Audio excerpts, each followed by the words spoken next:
Assalamualaikum warahmatullahi wabarakatuh. Perkenalkan, kami dari kelompok 5 yang beranggotakan Wila Eka NIM 050, Arditama Putra NIM 590, Dea Yurisma NIM 594, Sheila Indriarti NIM 605, Sepia Safa NIM 609, Gita Indah NIM 610, Fatimata Zahro NIM 629, dan Ewinda Desyamita NIM 636.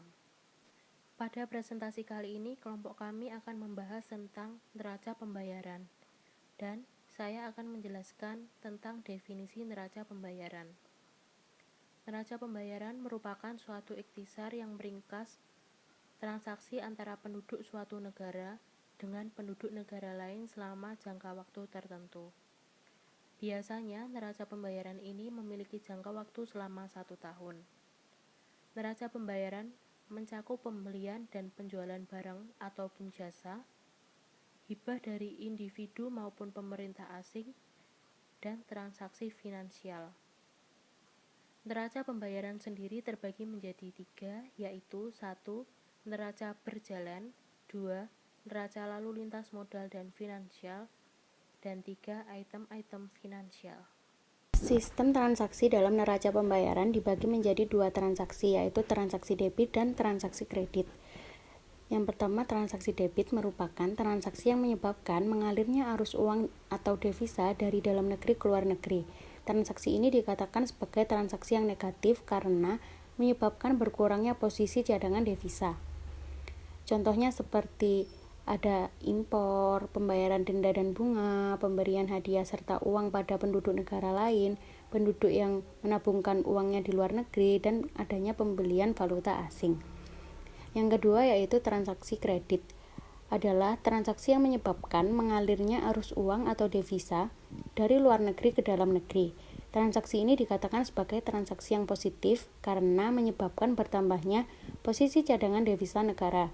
Contohnya dengan adanya ekspor, penerimaan jasa dari negara asing, penerimaan bunga serta dividen, penerimaan hadiah serta uang dari negara lain, adanya penduduk negara lain yang menabung di dalam negeri, dan adanya penjualan valuta asing.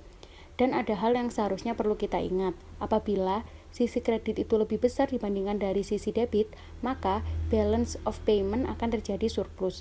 Dan sebaliknya, apabila sisi debit lebih besar dibandingkan dengan sisi kredit, maka neraca pembayaran akan terjadi defisit. Faktor-faktor yang mempengaruhi neraca pembayaran. Yang pertama, perubahan kurs devisa. Jika neraca pembayaran defisit, maka kurs falas mengalami kenaikan dan kurs rupiah mengalami penurunan. Dan bila terjadi surplus, maka kurs falas mengalami penurunan dan kurs rupiah mengalami kenaikan. Yang kedua, perubahan harga. Jika ekspor lebih besar daripada impor, berarti barang yang ada di dalam negeri sangat laku terjual di luar negeri. Maka harga barang dalam negeri menjadi meningkat. Yang ketiga, perubahan tingkat pendapatan. Ekspor merupakan komponen pendapatan nasional sehingga berubahnya nilai ekspor akan mengakibatkan berubahnya nilai pendapatan nasional. Tujuan neraca pembayaran. Tujuan neraca pembayaran ada 6. Yang pertama, merupakan alat untuk mengukur struktur dan komposisi transaksi ekonomi suatu negara dengan dunia internasional. Yang kedua, merupakan alat untuk mengukur berapa besar utang dan piutang negara terhadap luar negeri. Yang ketiga, memberikan informasi kepada pemerintah mengenai posisi negara di perdagangan internasional. Yang keempat, memberikan informasi kepada pemerintah mengenai posisi pembayaran internasional. Yang kelima, mengukur keadaan perekonomian dan posisi keuangan internasional suatu negara. Dan yang keenam, membantu pemerintah dalam menetapkan kebijakan fiskal dan moneter. Macam-macam transaksi neraca pembayaran dibagi menjadi 3. Yang pertama yaitu neraca pembayaran defisit. Neraca pembayaran defisit ialah jumlah pembayaran lebih besar daripada jumlah penerimaan, atau bisa disebut dengan transaksi kredit lebih kecil dari transaksi debit. Suatu negara jika mengalami kelebihan impor dan kelebihan tersebut ditutup dengan menambah pinjaman akomodatif dan mengurangi cadangan nasional, maka negara tersebut sedang mengalami defisit total. Yang kedua yaitu neraca pembayaran surplus. Neraca pembayaran surplus ialah jumlah penerimaan lebih besar daripada jumlah pembayaran, atau bisa disebut dengan transaksi kredit lebih besar dari transaksi debit. Yang ketiga yaitu neraca pembayaran seimbang.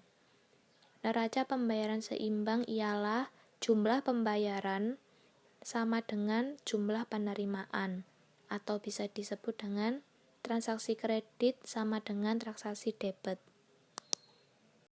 Dampak dari neraca pembayaran. Yang pertama yaitu dampak neraca pembayaran surplus. Secara ekonomi, neraca pembayaran yang surplus akan berpengaruh terhadap tingkat harga dalam negeri, yaitu mempunyai pengaruh inflatoir, mendorong atau menjurus ke arah kenaikan harga atau inflasi. Hal ini disebabkan oleh adanya penambahan permintaan yang efektif. Yang kedua yaitu dampak neraca pembayaran defisit. Apabila neraca pembayaran suatu negara mengalami defisit, maka dampak yang akan terjadi sebagai berikut. 1. Produsen dalam negeri tidak dapat bersaing dengan barang impor. 2. Pendapatan negara sedikit sehingga utang negara bertambah besar. Ketiga, perusahaan banyak yang gulung tikar sehingga pengangguran meningkat akibat dari PHK. Yang ketiga, dampak neraca pembayaran seimbang. Neraca pembayaran yang seimbang tidak terlalu berpengaruh terhadap kegiatan ekonomi suatu negara. Sehingga, apabila suatu negara tidak dapat mencapai surplus dalam neraca pembayaran, maka minimal harus dalam kondisi seimbang. Dengan demikian akan dapat menghindari neraca pembayaran yang defisit.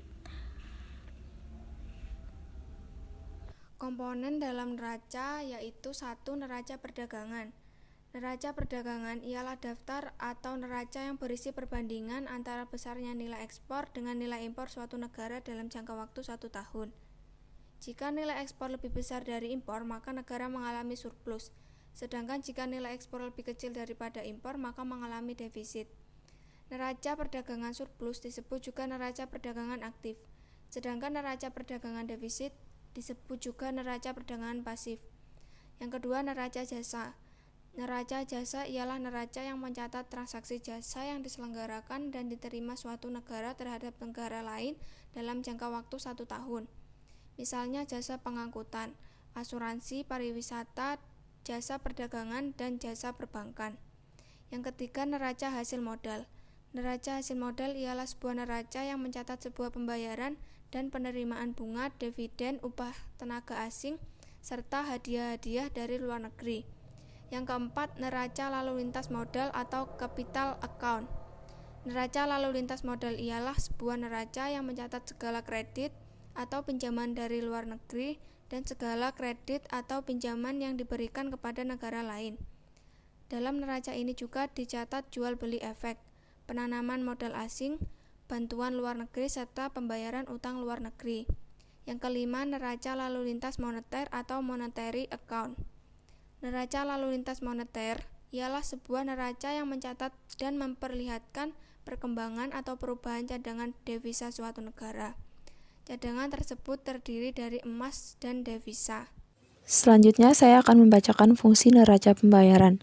Fungsi neraca pembayaran ada 6. Yang pertama yaitu sebagai alat pembukuan supaya pemerintah bisa mengambil keputusan dengan tepat. Yang kedua, berfungsi untuk mendapatkan informasi rinci terkait dengan perdagangan luar negeri. Yang ketiga, sebagai alat untuk mengukur kondisi ekonomi yang terkait dengan perdagangan internasional dari suatu negara. Sebagai alat untuk melihat gambaran pengaruh transaksi luar negeri terhadap pendapatan nasional negara yang bersangkutan. Yang keempat, berfungsi untuk membandingkan pos-pos dalam neraca pembayaran negara tersebut dengan negara tertentu. Yang kelima, berfungsi untuk alat kebijakan moneter yang akan dilaksanakan oleh suatu negara. Dan yang keenam, sebagai alat pembukuan supaya pemerintah bisa mengambil keputusan yang tepat mengenai jumlah barang dan jasa yang sebaiknya keluar ataupun masuk dalam batas wilayah suatu negara, serta untuk mendapatkan sebuah keterangan-keterangan mengenai alat anggaran dan alat-alat pembayaran luar negerinya. Penghitungan neraca pembayaran mempunyai rumus BOP sama dengan dalam kurung X min M tutup kurung ditambah dalam kurung CI min CO tutup kurung ditambah dalam kurung FB. X min M adalah neraca transaksi berjalan yang merupakan selisih antara ekspor dan impor barang dan jasa. CI dikurangi CO adalah neraca transaksi modal yang merupakan selisih antara capital inflow atau CI dan capital outflow atau CO. FB adalah neraca cadangan resmi negara. Jika ekspor dikurangi impor lebih kecil dari 0 dan capital inflow dikurangi capital outflow sama dengan 0, sedangkan FB sama dengan 0, maka dalam kurung ekspor dikurangi impor tutup kurung ditambah 0 kurang dari 0, maka BOP lebih kecil dari 0 atau BOP mengalami defisit. Sekian presentasi dari kelompok kami. Terima kasih. Wassalamualaikum warahmatullahi wabarakatuh.